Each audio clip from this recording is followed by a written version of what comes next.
This is Marilyn Shannon and the Breaking Free Show, and I am so happy to be here with you today. Thank you for being here with me.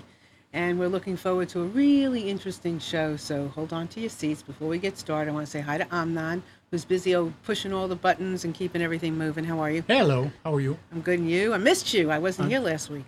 well, that's all right. I missed you. Oh, thank Oh, you. Sometimes, you know what, everyone out there, sometimes the girls got to do what a girl's got to do, and yep. sometimes we all have to say, things happen in our lives, and you have to say, hold on, let me attend to my life and take care of personal things so that I can be at my best and do the things that I need to do. And we all have to sometimes just check out. And I had to do that last week. But I'm back now and raring to go. And I'm excited about today's show because I think we're going to learn a whole lot, not think, we're going to learn a whole lot about things that we thought we knew. Maybe we did. Maybe we're going to hear a whole new slant, but it's going to be very interesting. So we're going to take our food apart. We're going to take our lifestyle apart, and we're going to find out some interesting things. And I have a guest in the studio today that I'm really excited to introduce to you, Howard Jacobson. Welcome. Thank you. I'm really happy to be here. Unbeknownst to me, Howard's a neighbor, so it's amazing who you find living not so far away from you. So Howard is a marketer. He's done incredible things in his life, and now is a new phase of what he's doing. So I'm going to just turn it over, and he's going to tell you more about him than I can. So tell everybody who you are. Okay, so I've been a marketer for 15 years. Before that, I was a health educator, and I left school with a PhD in health studies and a master's in public health, and tried to figure out how to make a living, and found my way into the corporate world, where I learned a really valuable skill around change management, coaching, and organization development, which were all things that I really hadn't learned in graduate school. So I could kind of help people one at a time, but the work experience really gave me a sense of how to do things institutionally and how to do things that stick. And from there, I went on to start my own business, and again, hit upon a giant obstacle, which was I didn't know how to get clients. I didn't know how to market myself. So I went back and started studying marketing and fell in love with that. In terms of helping clients with their marketing, because first of all, when you're helping someone with marketing, you're helping them make money, and it's really easy to sell that. It's much easier to sell that than it is to sell a lot of the softer skills. I also loved it because it gave me a huge insight into the way marketing works. And there's good marketing, and there's bad marketing, there's ethical marketing, there's unethical marketing, and I feel like in 15 years of doing that, I really got to rip the cover off and see what goes on and see how companies use ethical marketing to help us realize our goals and our dreams, and how they use very sleazy or manipulative marketing to get us to do things that are really not in our long-term best interests. And over the past several years, I've gotten back into the health and wellness field, and at first I felt like that marketing stuff was something I just wanted to forget about, put it in a shelf on the back, the back wall of the closet, and not think about it.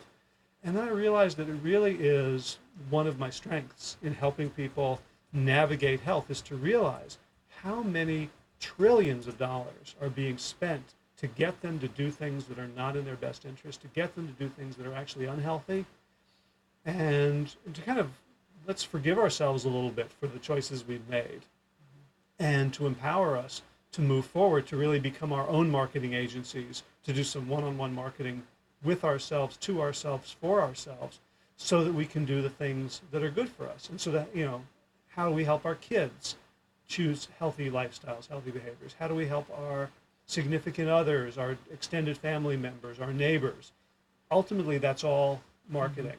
So I, years ago, I worked in TV and print. I don't know if I've ever mentioned that to you. And I also, when I left the industry, it was because I woke up one day consciously and said, they're stretching the truth here. I don't like this very much. But the education of how to work with people and how to get an idea across is instrumental. So you see, and I think that there is some shifts now because of technology and things that are available to more and more people. We can get more and more of the truth out. That's why I'm so delighted to have Howard here, and have our platform to be able to do that, because we're not controlled by anybody. You know, we don't have a big boy on top of us saying you can't say this, you can't do that, you can't mention this, you can't this, because that's our advertiser.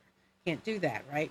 So we can say whatever we want. So, which is exciting, because I know that we're going to talk about a big idea here about, and we're going to get into some really big things. Howard does a lot of interesting work. He's a phenomenal writer.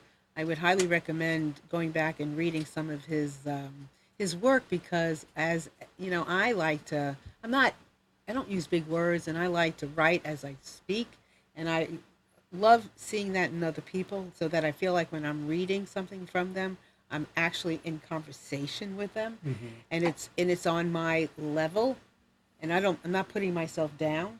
It's on a level that I can understand. I'm a person. I'm in a community. It's written to me, so I love that about your writing. So I want to let you know, and I want to let all of you out there know. So, Thanks. of all the things, and I know you have a book coming out tomorrow, right? That's So right. I'm really excited about talking about it, because proteins, and it's about protein. Right. So tell us about what it's about and what your work is about with protein. Okay, so the book is called Protein Aholic, and it's based on the work of my lead author, who's a surgeon, a bariatric surgeon in Houston, named Garth Davis, and he has a great story. He was kind of a wonderkind. In his early 30s, he was already a successful bariatric surgeon. He was the star of a reality TV show on TLC called Big Medicine.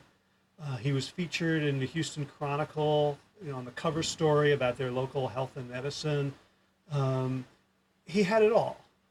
And at the same time, it turns out he was overweight, exhausted, had such bad irritable bowel syndrome that he couldn't go anywhere without like scoping out where's the restroom, where's the exit, fatigued, upset, angry a lot, and just really embarrassed and ashamed of that he was this public face of the medical fight against obesity and ill health and all the sequelae of obesity. And at the same time, he's living this life where all he wants to wear is scrubs because they're really good at hiding the weight he's putting on.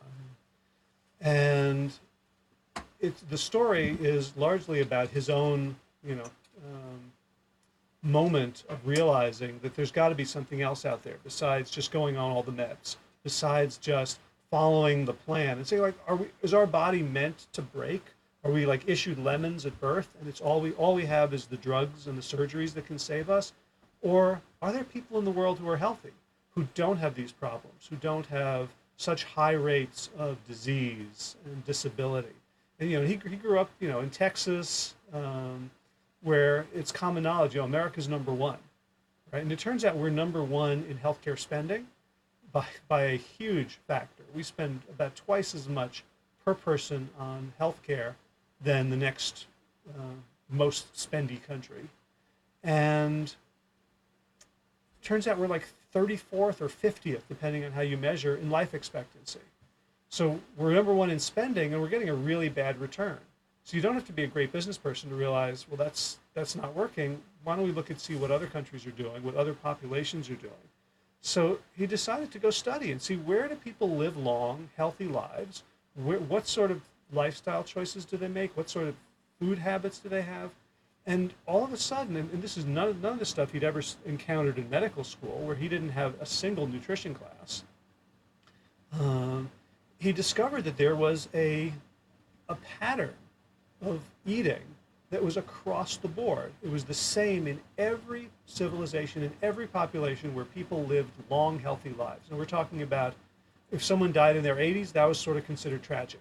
And if someone wasn't vital in their 80s, 90s, 100s, participating in the community, gardening, walking around, getting around on their own, mentally sharp, that was an anomaly. And the more he studied, and the more he learned about different types of research, epidemiological research of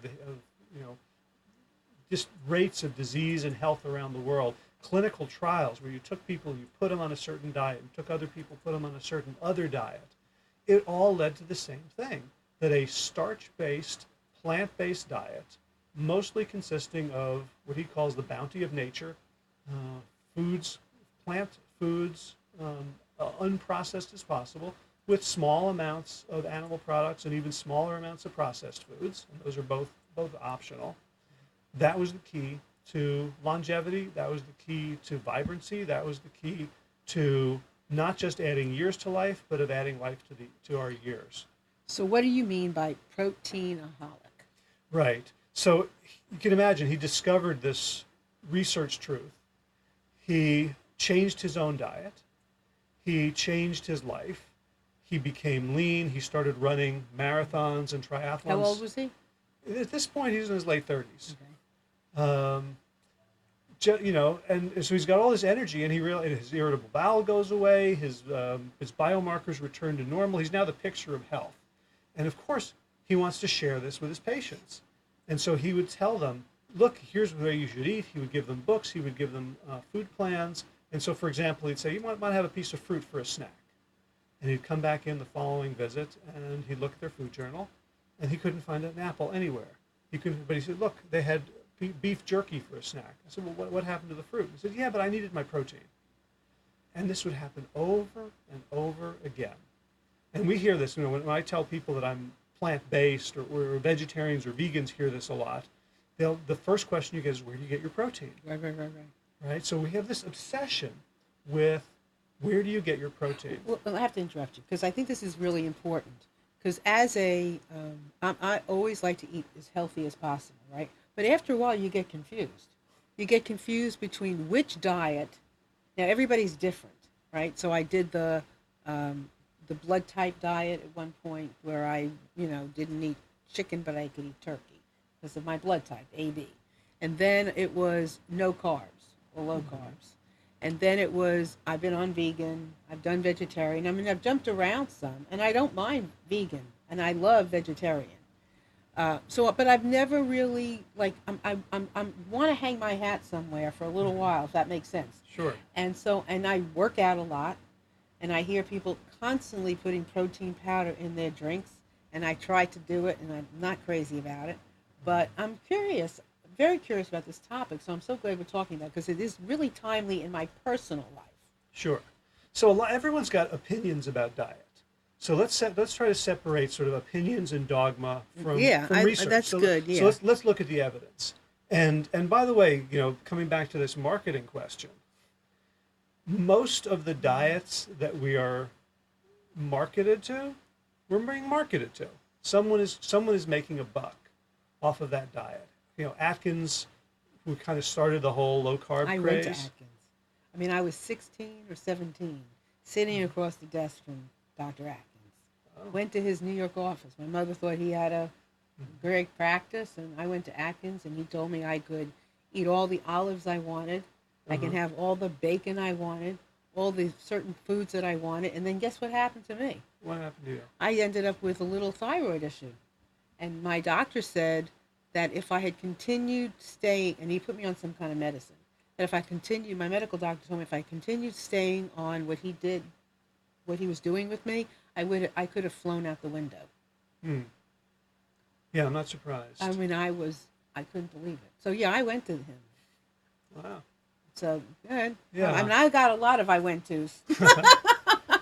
Yeah, so and everyone's got a story, and everyone knows about their 103-year-old uncle whose longevity secrets are, scotch and cigars and bacon for breakfast every morning. Right. So we all know people who do risky things and are fine. The question is, if a bunch of people run across the highway with their eyes closed, some of them will make it. And your 103-year-old uncle might be one of those people, but we don't want to say, well, that's a recipe for good health and longevity because it's simply not. So I'm not presenting opinions here. I'm just sharing what the research says. And before we got started with the show, Howard was saying how he is a researcher. I was asking him about his practice, and people come to him with here's my file. Here's the information from my doctor. Now tell me, what is the best thing for me? He's not coming from the medical perspective. He's researching everything and giving what the research says, right? Right. So okay. what's the best? What are the things most likely to help? in any given situation. So plant-based. So there's no question in thousands of studies. So this book, Protein Aholic, we have 699 references to published research in peer-reviewed journals. And, so and someone else will come out with a book, let's say like Grain Brain or Wheat Belly, and they'll have some references in there too. So people will say, well, I'm just confused. They've got their science, they've got their science. You have to look at the difference in the science. So the good science, if you didn't know and you just wanted to know what's the best way to eat, what would you look at if you were just using common sense? The first thing I think you'd look at is, well, people who eat this way, how do they do? Right? As opposed to what a lot of diets do is they will just give someone some food and then measure what happens in their body for the next 2 hours. They'll measure some sort of biomarker and they'll say, hey, this diet raises the vitamin A level in the blood. We all know that vitamin A in the blood is correlated with less heart disease. Therefore, bacon reduces your risk of heart disease. So there's a great example using bacon. Again, coming back to Dr. Atkins, this crossed my Facebook feed a while ago, 4 or 5 months ago. It says, is bacon the fountain of youth? New studies suggest that eating bacon may extend your lifespan. So I'm really curious about this because, maybe it's true. Who knows? Science is the history of being wrong and getting closer and closer to truth. So I go and I try to find the study. And I just find more and more blogs referencing other blogs. But finally, I find the original study. It was an examination of the effect of niacin on tapeworms.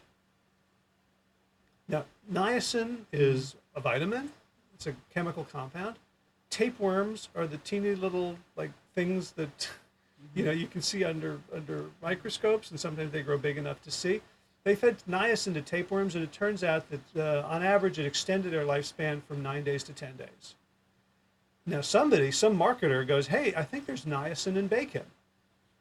Wow. Therefore, they put out a press release, and all the bacon bloggers and the paleo people are sharing it on Facebook saying bacon is now the fountain of youth. And it took me about an hour and a half to find the study. And it was a complex, dense study with all these biochemical diagrams and tables and charts. And I'm a PhD in research. I didn't understand most of it. I didn't have the kind of specialization to understand most of it. But I got the basics that this was about, tapeworms and niacin. It wasn't about humans and bacon. But most people don't do that. Most people don't have the time to do that. And when you start seeing all this stuff, this is good for you, this is bad for you. Should I take aspirin? Should I have red wine? Should I not? Cheese is good, cheese is bad, low carbs, no carbs. We end up throwing up our hands and getting confused. And just like with the marketing of cigarettes, that's what they're trying to do. They're trying to sell doubt. Because as long as we are in doubt, as long as we're saying, well, I really don't know, we're just going to go for the habitual foods. We're just going to do the things that make us feel good, which means we're going to go have the steak, we're going to go have the ice cream, and we're going to go eat the Snickers bar, and we're going to say, well, everything's going to kill you, so might as well just have fun. And the truth is that not everything's going to kill you. Some things are going to give you a long, vibrant, healthy life, and other things are going to kill you, and the evidence is really clear.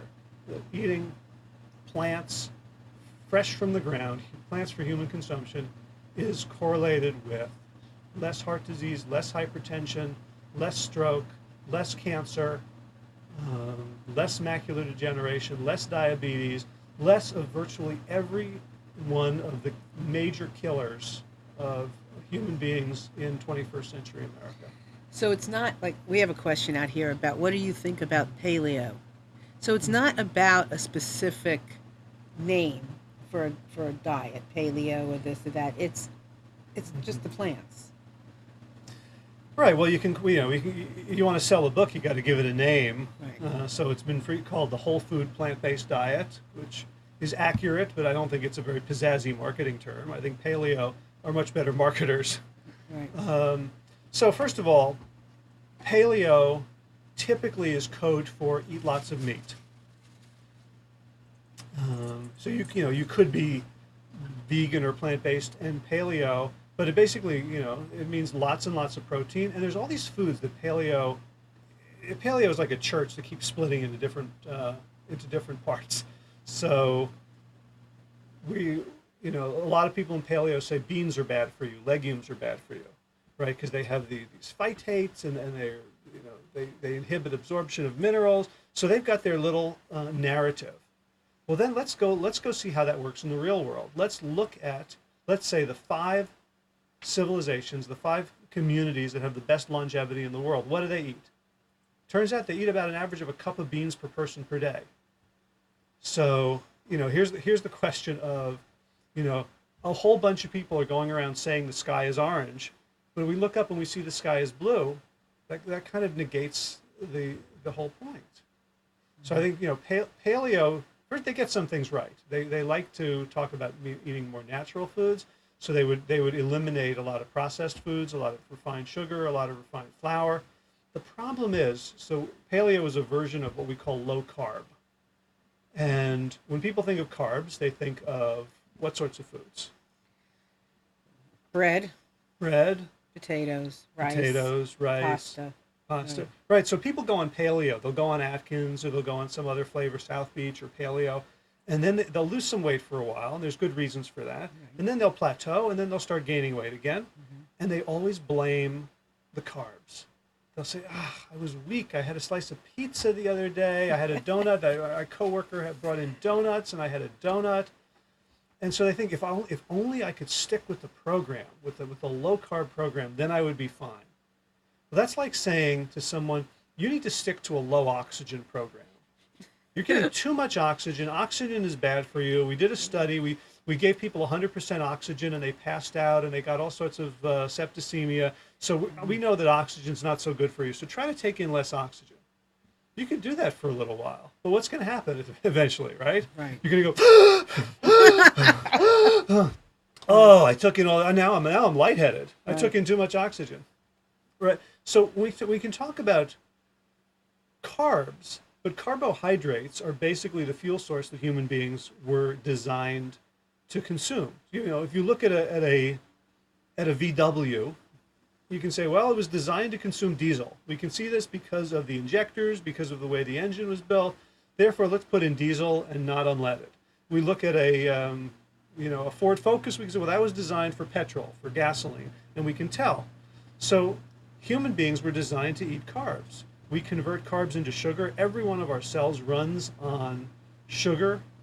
And so to say that we're not meant to eat carbohydrates when it's also the thing that we crave is just insane. Now, we live in a society where you can take your carb, you can take your naturally occurring carbohydrates and process the heck out of them.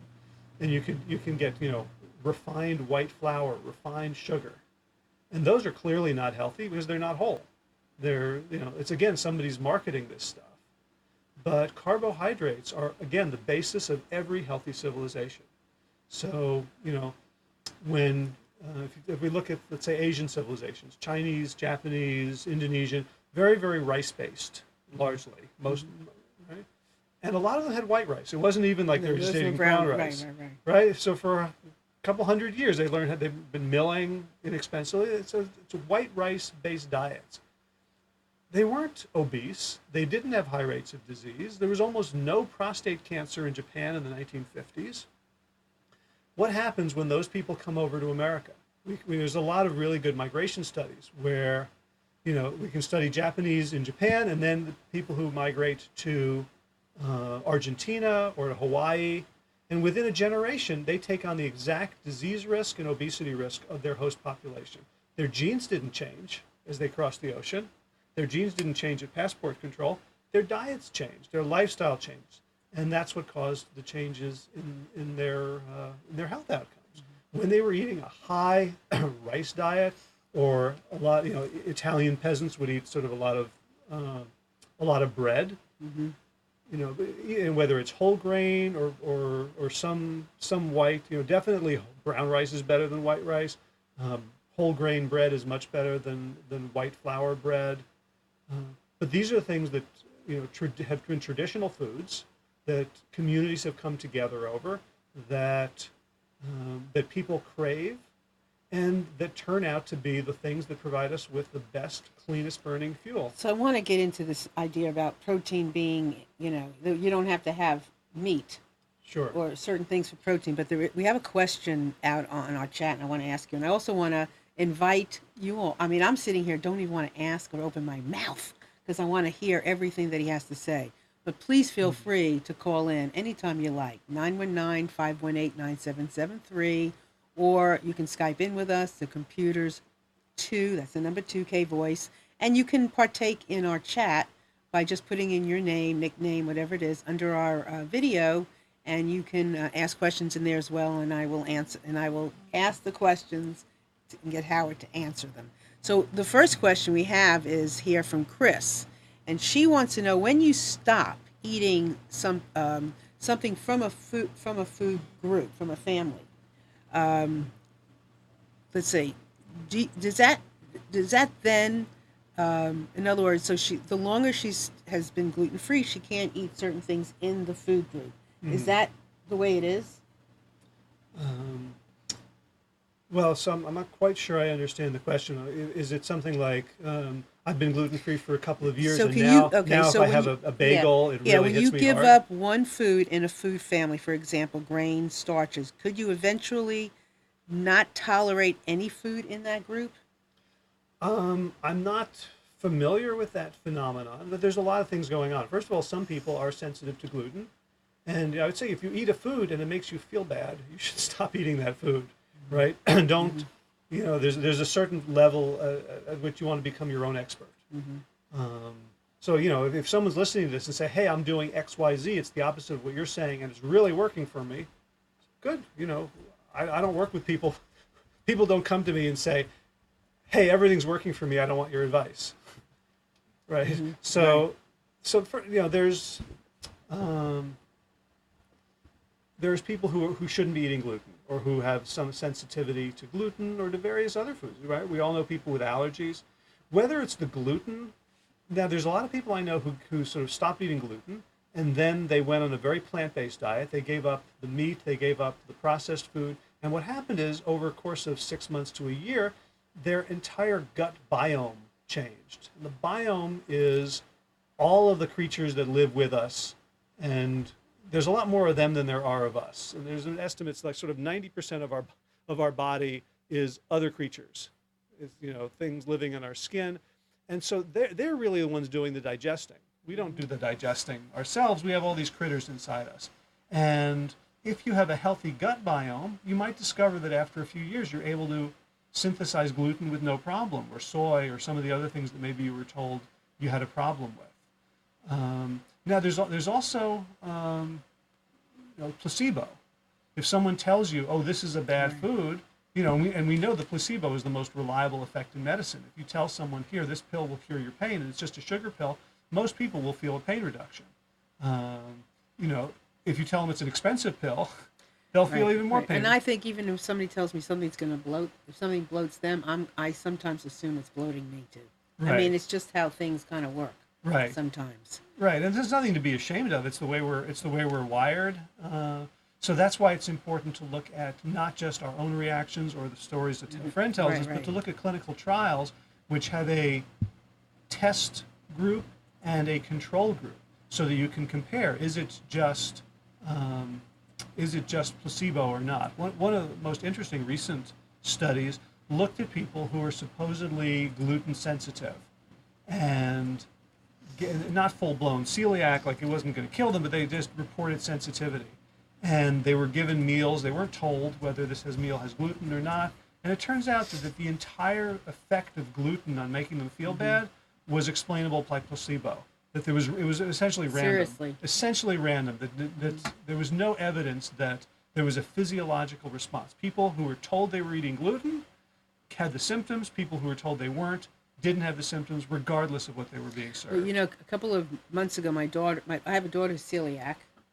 I have a daughter who's been allergic to wheat, never diagnosed with celiac disease, but she will break out in hives and all kinds of stuff. And I am the autoimmune carrier because I had autoimmune as a child and still do somewhat. So they've been off of that stuff for a long time, gluten-free. I made the decision, I don't know how many years ago, to follow them because I'm, figured I'm the carrier. Well, we ate in a restaurant recently, the three of us, and we shared something. And we live in different houses, and the three of us got sick. we had different responses to what we ate, but the three of us got sick. So it was really interesting. So, and I don't like the idea of not ever being able to have something. If I wanted it, I want to be able to have it. Do you know what I mean? But I think that I must be, that I removed it for so many years that I guess in a quantity. If I had a little taste of something, I don't think it would affect me. I'm not celiac, but in a quantity of something, I think really got me.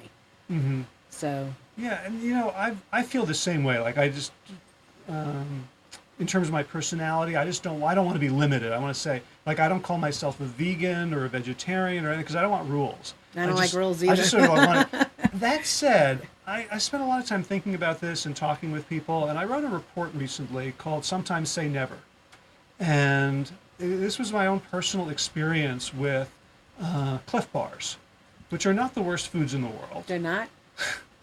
Go ahead. They're not the worst foods in the world. Okay. They're not the worst. They're Foods. not the worst foods in the world. But and say if you were really, really hungry, you had nothing else to eat, and this was going to save you from a headache or falling asleep at the wheel. Eat it. So we had. So you're practical. You have a practical, very practical side to you, right? I try to be. There's a practicality. Yeah, I mean we have to live in the world. Exactly.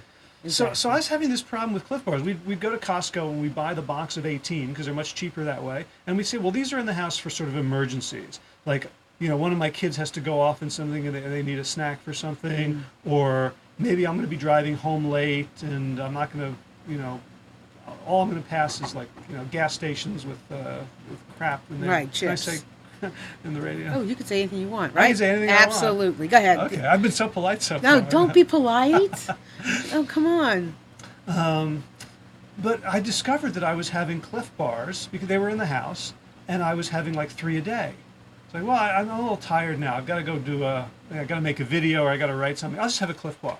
And I was having the Cliff Bars instead of fruit, instead of other things. And they weren't really for me. They were for other people in the household. And so ordinarily I would say if there's a food that you're like addicted to or you can't get out of your mind, like get it out of your house. But that wasn't fair. So Right. I said, I'm never going to have a Cliff Bar again.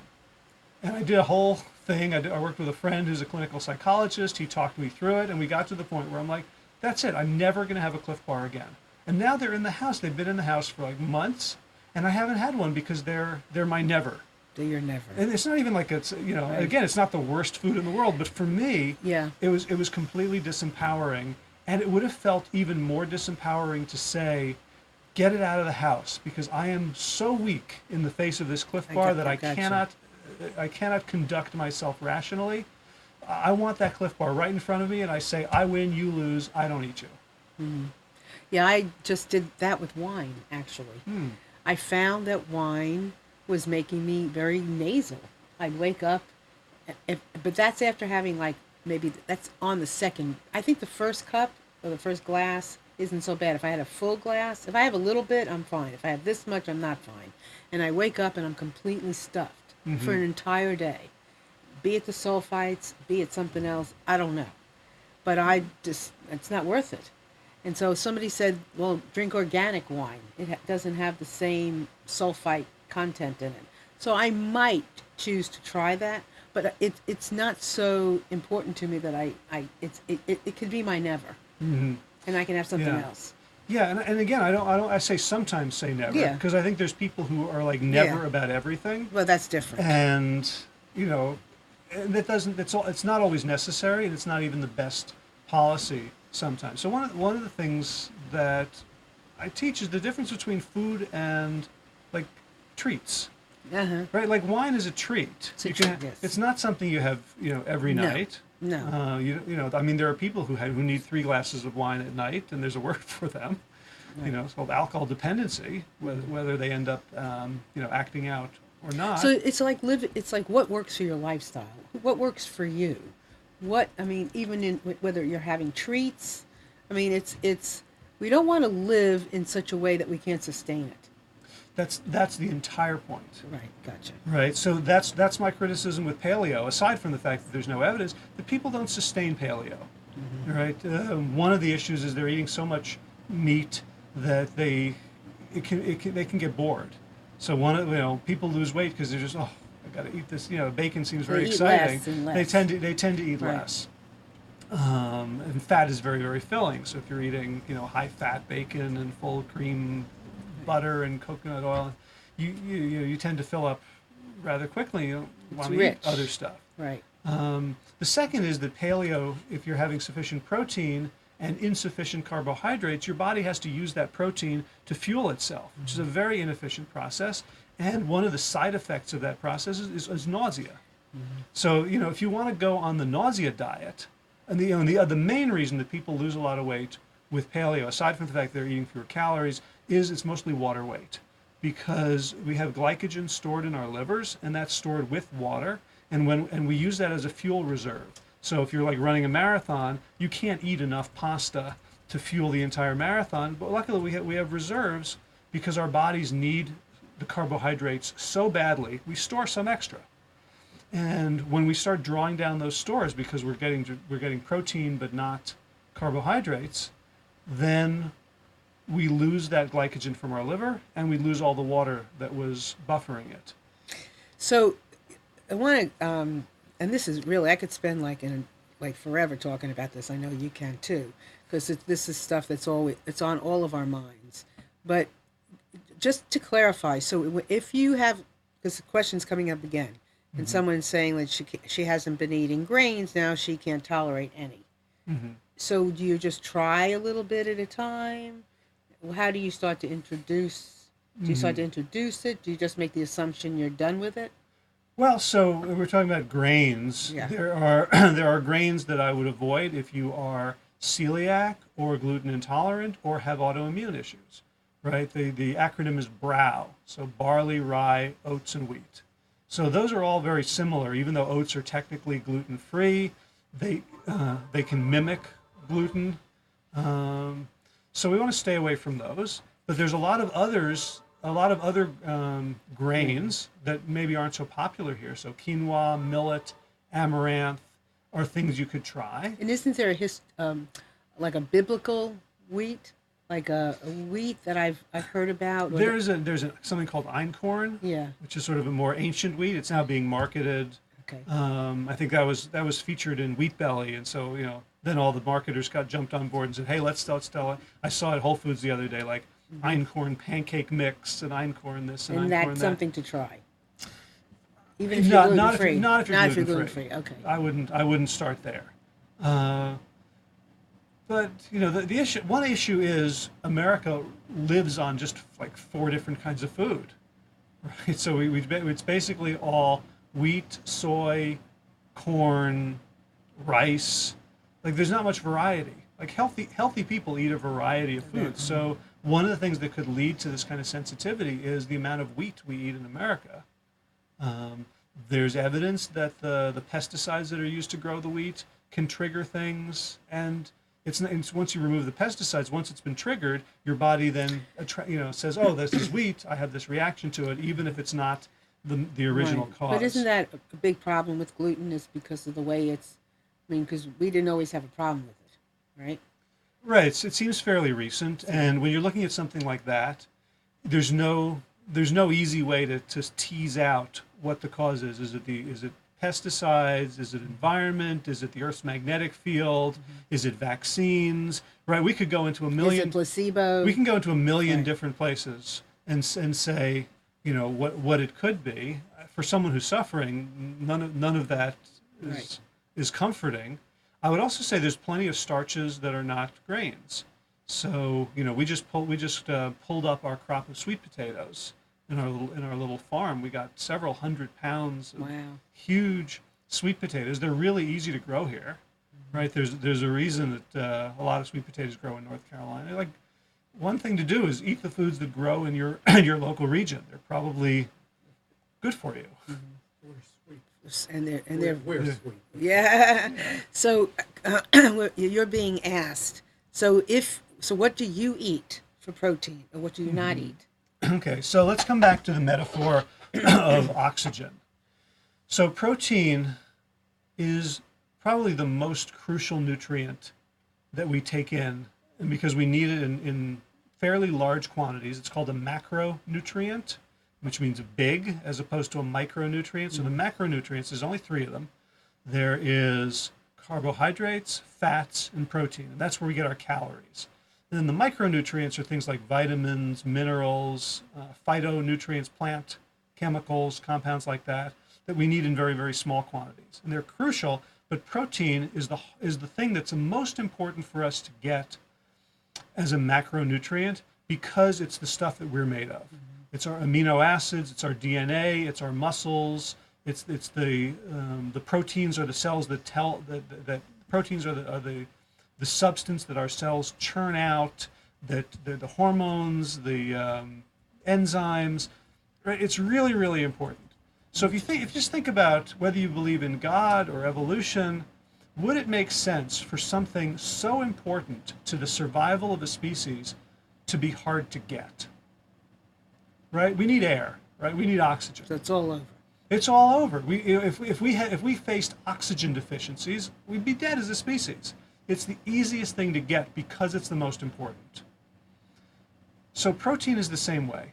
It is impossible to get enough calories on a natural diet without getting enough protein. Now, if you just ate, like Little Debbie snack cakes, I'm not sure. You might not. Interesting. But let's take a crazy example, and let's say you just wanted to live on potatoes, nothing but potatoes. Now, people would say, well, that's all carbs. You're not going to get any protein. The average potato, according to the U.S. Nutritional database, is about 10 to 11% protein, and which means that if you're eating sufficient calories, you are getting more than enough protein. So one question is, how much protein do we need? And the answer is we only need protein to replace the protein we've lost unless we're in an active growth phase. So who's in an active growth phase? Infants. Mm-hmm. So, what do infants eat according to nature? They have breast milk. Mm-hmm. Breast milk is 5 to 6% protein. That's it. That's our highest requirement, 5 to 6% protein. Competitive athletes, some of them need more protein. Endurance athletes, turns out, need more protein than bodybuilders. And they may need sort of, twice as much as everybody else. Infirm elderly who are have a kind of muscle wasting may need extra protein to replace the. But extra means what? Well, so we can talk about numbers. Okay. So the USDA for protein, the average is 56 grams of protein for men, 46 for women. A day. So, and the RDA, recommended daily allowance, is actually not the average, but it's more than what 97% of the population needs. So 50% basically seems like the round off number, men and women. You said women is 40 something? 46 grams for women, 56 grams for men. So yeah, around around 50. So let's be on the safe side and say we want 60. Okay. So if we're looking for 60 grams of protein, so I was traveling the other day. I went to a Chipotle's, and I had their burrito bowl with brown rice, a couple kinds of beans, some of the little fajita stuff, salsa, corn, little guacamole, mm-hmm. and like the shredded lettuce. So I went on their website. I was curious, like how much protein would be in that. And it turns out it was always 28 grams. So that's one lunch with half of your protein. So the reality is that almost all of us are getting way more protein than we need. The average American gets somewhere between 102 and 130 grams of protein per day. So if you work out, lift weights, regular person lifting weights, working out, doing some exercise, is it necessary for people to be taking protein in their, supplements and all this stuff? No, absolutely not. Yes, because I don't like how it tastes. In fact, here's one thing that's powdery that people don't realize: that protein supplements only work in the presence of carbohydrates. So people will take these like 50-gram protein shakes, mm-hmm. and then make sure there's not a carb in sight. They're just flushing it out. It's not doing anything. It doesn't get activated. It doesn't get used except in the presence of carbohydrates. So if you're seriously lifting, or you're running, ultra marathons, like this is like well above and beyond sort of your, not me. 3 hours of exercise, Right. of moderate exercise a day. Right. You really want to build some muscle. Right. You want to, more than 20 grams is wasted. There's never been a study showing that more than 20 grams is ever gets used, and you want to have it with some carbs. But fruit is a carb, right? So if you're can have it having with it in fruit. fruit juice and Right. stuff like that, that's So here's a weird thing. So we know that you need a certain amount of protein, and we know fruits are very low in protein. So apples, bananas, peaches, grapes, pears. If you lived on an all-fruit diet, there doesn't seem to be a way to get enough protein. You're not going to get enough grams. So there's a whole bunch of people out there who are raw fruit athletes who self-report that all they eat is fruit, or 85 to 95% fresh raw fruit, and they run ultra marathons. There's a guy, Michael Arnstein, who was one of the best endurance athletes in the United States. His website is, I think it's fruitarian.com. And we don't know how these people not only survive, but thrive on extremely low protein diets, whether our needs are much lower. But we said endurance athletes need more than almost anybody else. So it's thought that possibly these fruits have amino acids, but they aren't combined into proteins. But our bodies are smart enough to take this thing that we need so badly and to make use of even the amino acids in fruit and to get all the protein we need.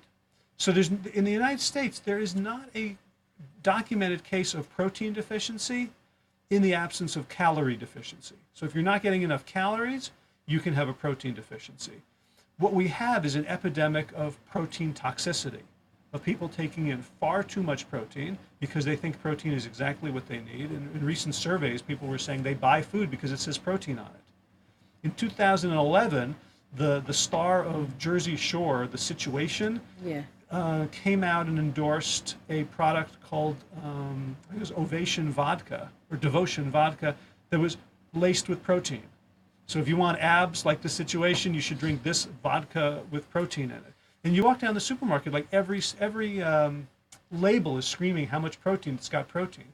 And one problem is we're getting far more protein than we need, and we've seen that excess protein is associated with cancer, heart disease, diabetes, stroke, macular degeneration, all these conditions.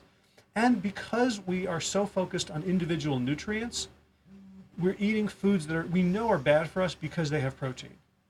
So, it's like you see so many parents like, oh, well, my kid's a terrible eater, but I gave him ice cream because it has calcium and protein. So it's how much we're eating, not just, and so based on what you know and all the research, and then we have a question here from Mike that I want to get to. Sure. But based on everything that you know, we're eating too much protein, and we're eating our protein in the wrong ways.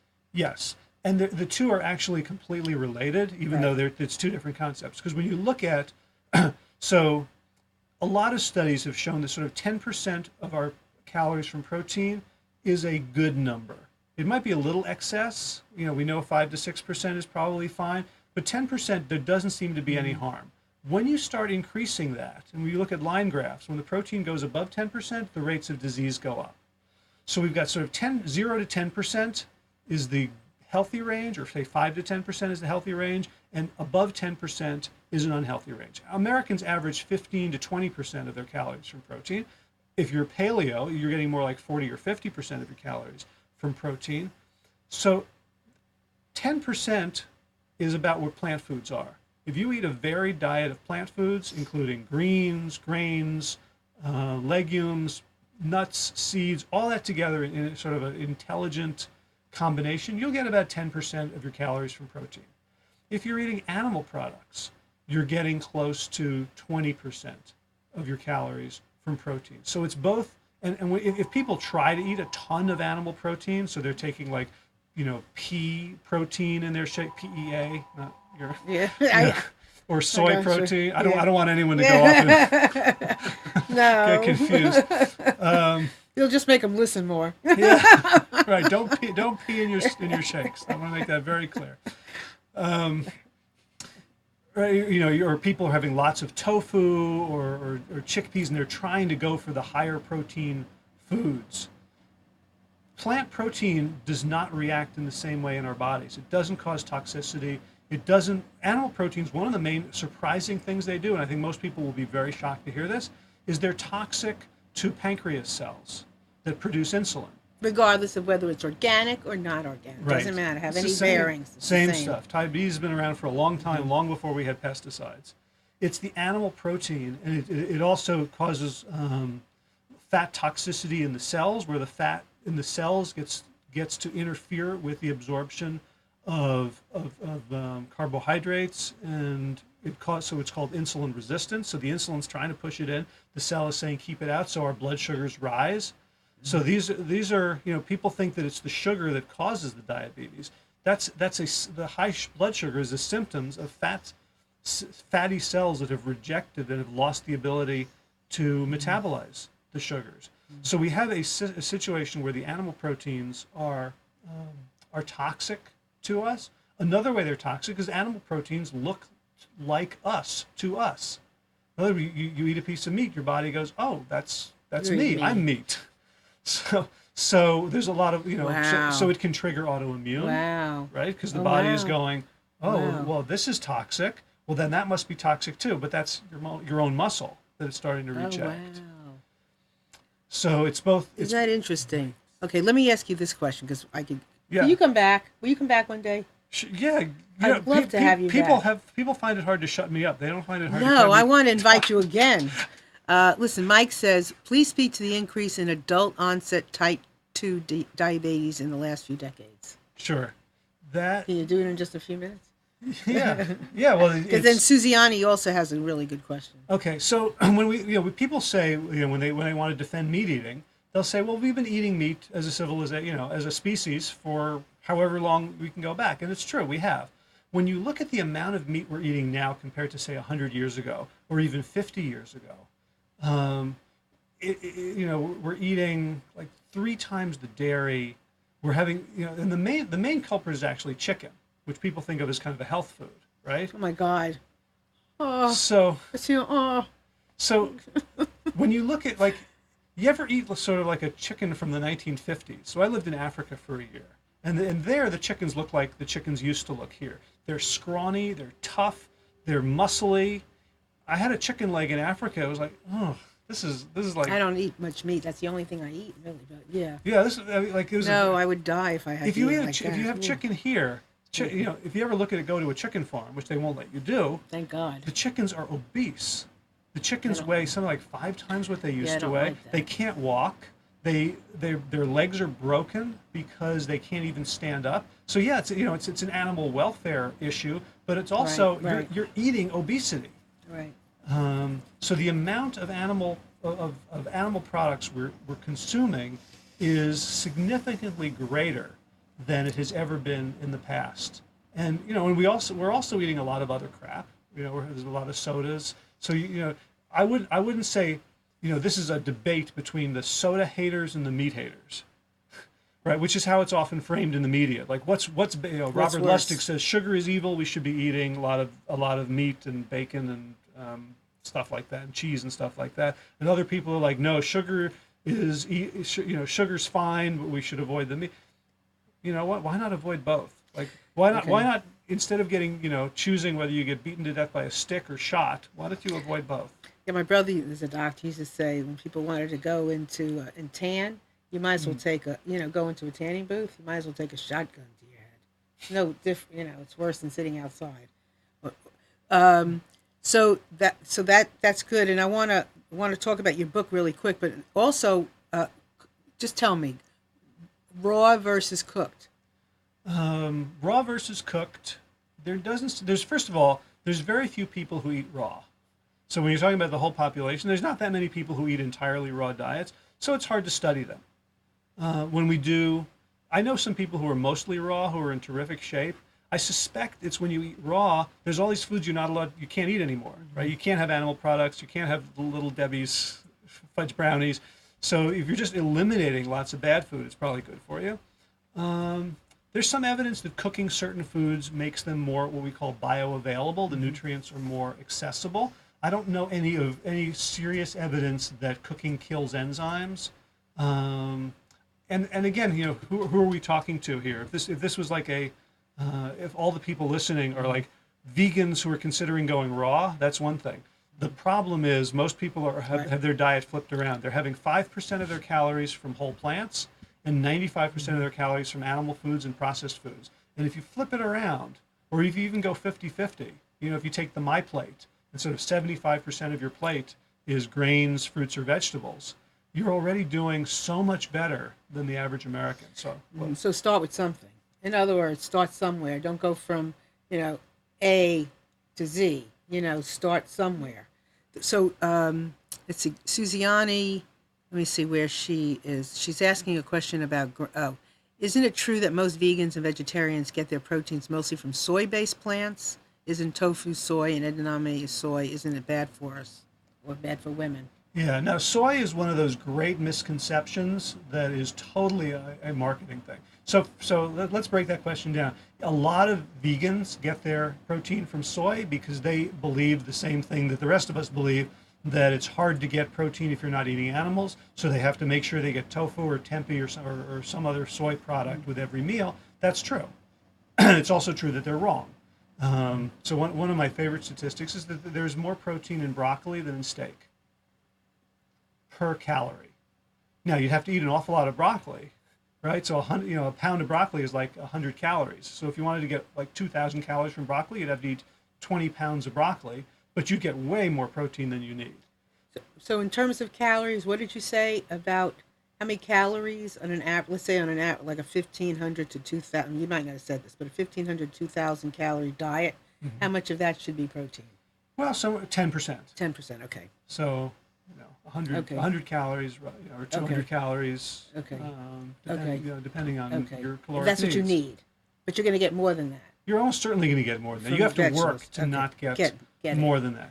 Now, the thing about soy that I do want to address is that one of the things critics of soy say is that it contains a substance called phytoestrogens. And phyto means plant, estrogen means estrogen. So it's female sex hormones. And so they're saying if people eat soy, the boys are going to develop breasts, they're going to turn gay. So as far as I know, we have thousands of years of evidence from China and Japan of thin men without breasts who are not all gay. Not that there's anything wrong with that. Yeah. But I mean, just the ridiculousness of that claim. Now, if you want to talk about foods that are high in estrogen, how about the secretions of a lactating or pregnant cow? You don't think that cows are high in estrogen when they are supposedly breastfeeding their own babies? The estrogen in milk is off the charts. The estrogen in milk products is even higher because it's concentrated. It takes a lot of milk to make cheese. So if you're worried about estrogen, the first thing you should eliminate from your diet is dairy. And the other thing is, and then I want you to go right to your book because we're like out of time. But the other thing is about the GMOs and all that kind of stuff in soy. The only thing I know is to eat more organic soy than the. Who eats soy? Cows eat soy. Chickens eat soy. Pigs eat soy. Soy, 95% of the GMO soy is fed to the animals that we're eating. And you can feed. That doesn't make me very happy either. Right? No, so if you want to eat soy, it's really hard to get inorganic tofu. Like if you go to a store, most of the tofu they sell is organic. Mm-hmm. The tempeh is largely organic. Organic is not GMO. Right. So even if you had a choice between GMO tofu or GMO animal that has been eating, where all the GMOs have accumulated, because when you're eating animals, you're eating the top of the food chain. So every negative thing in our environment gets concentrated in their tissues.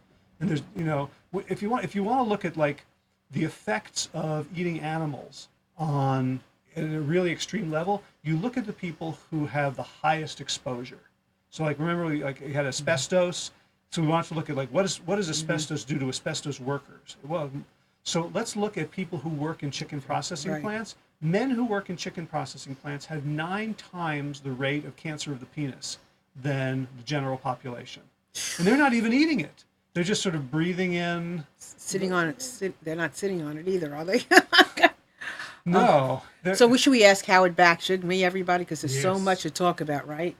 Could you just share your book? Because Yeah, I think do I- that's fascinating. Yeah, hold hold it it up? up. Yeah, Yeah, look, so this is I great. only wear Tell red, them so I what- match tell- the yeah. book. Tell them- It's called Protein Aholic. Main author is Dr. Garth Davis. This is live today, so it comes out tomorrow, October 6th. It's a really important book for the movement, for anyone who wants to be healthier, help other people be healthier. And it also talks about environmental impact, ethical impact. And we're not talking about going vegan. We're not talking about any sort of dogmatic approach, but just flipping those numbers, getting 90 to 95% of your calories from where we're supposed to, from whole plants. There's a recipe section, so it's delicious.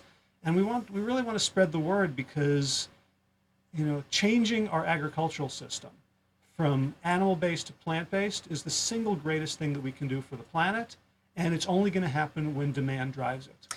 And this stuff it's when you're up against the marketing, it's difficult to get these kinds of messages out. So I really appreciate Howard being here and doing this way, and I appreciate all of you for being here and listening, because this is the only way you're going to hear it.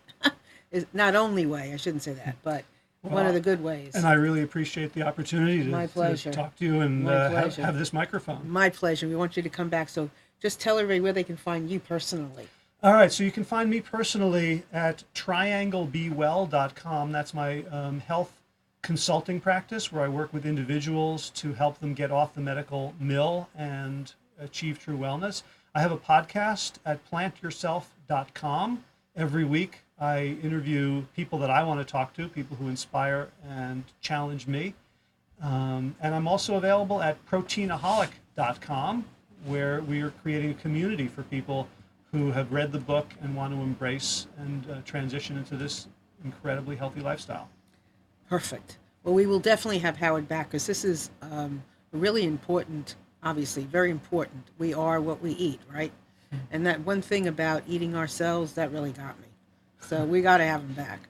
All right. So with that, thank you all for being here today, for being here with Howard and me and Amnon. And we will see you next week, and Howard will be back.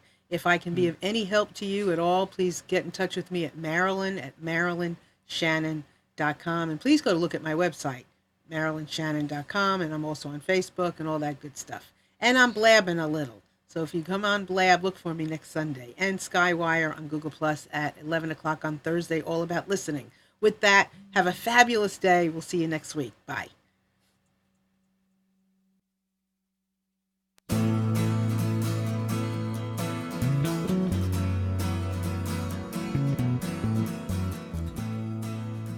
You are tuned to the Nissan Communications Network.